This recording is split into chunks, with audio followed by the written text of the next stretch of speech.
আল্লাহর দোহাই লাগে আপনারা ইমামরে বদনাম দিয়েন না, উনি আমার ইজ্জত রক্ষা করছে। চুপ! আমরা নিজের চোখে দেখছি রাতের অন্ধকারে এই মাকসুদ আসিয়ার ঘরে ঢুকছে।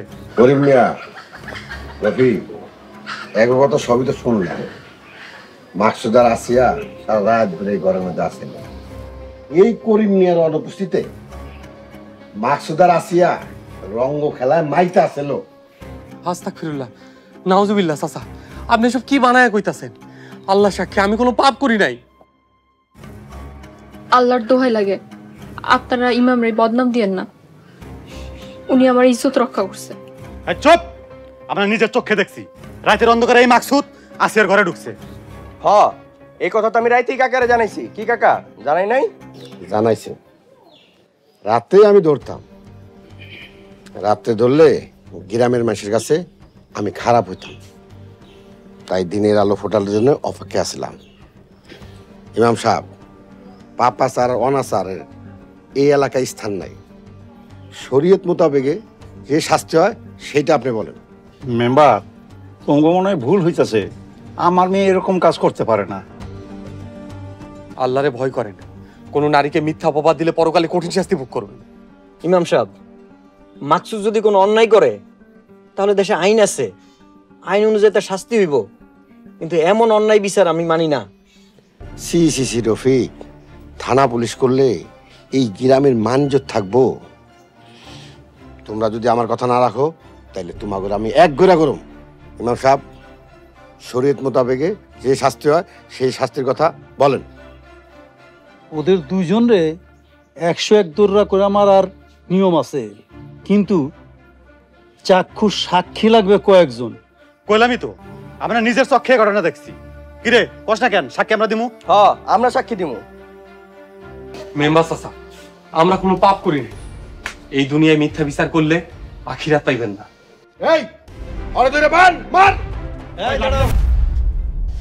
মেম্বার সাহেব, একটা উপায় আছে। কি উপায়? অর্ধেক কথা কন, কা পুরোটা কন। ওদেরকে বিয়ে করায় দেন।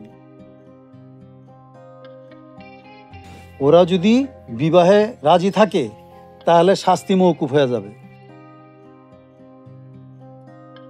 আমি আমার ভাইয়ের পক্ষ থেকে সম্মতি দিলাম। করিম কাকা, আপনার কোনো আপত্তি আছে?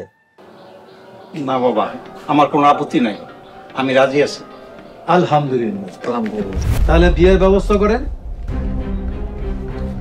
ইমাম সাহেব, আপনার এই মতামতটা দেয়া আমার পছন্দ হয় নাই। এই তোরা আমার সাথে আয়। এই তুমি আসো।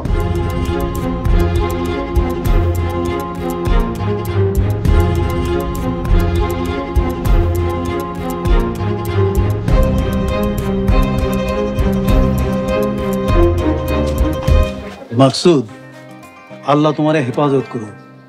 আমি তোমাদের দুজনের জন্যই দোয়া করতেছি।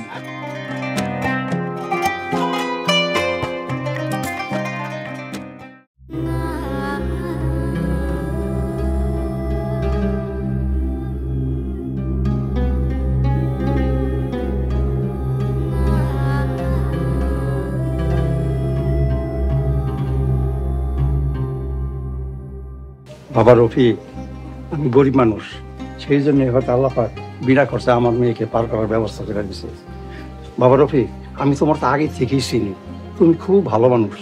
তাছাড়া তুমি মাকসুদের উপযোগ্য গার্জিয়ান, তুমি ওর বড় ভাই। তাই ওদের দুজনকে আমি দেখশোনার জন্য তোমাকে দায়িত্ব দিলাম। তুমি ওদেরকে সারা জীবন দেখশন করে রাখো বাবা। চিন্তা করেন না কাকা, আসিয়ার কোনো অযত্ন হইব না আমার পরিবারে। আমরা খেয়ে থাকলে ও খাবে, আল্লাহ ভরসা। চল ভাই। ঠিক আছে বাবা, চলো আসিয়া। আব্বা, তুমি নিজের খেয়াল রাখো, আর যদি কোনো সমস্যা আমারে ফোন দিও।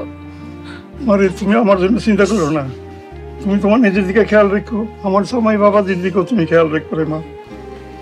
যাও মা। চলো আসছি। আসসালামু আলাইকুম। ওয়ালাইকুম সালাম। আসসালামু আলাইকুম আব্বা। ওয়ালাইকুম সালাম মা।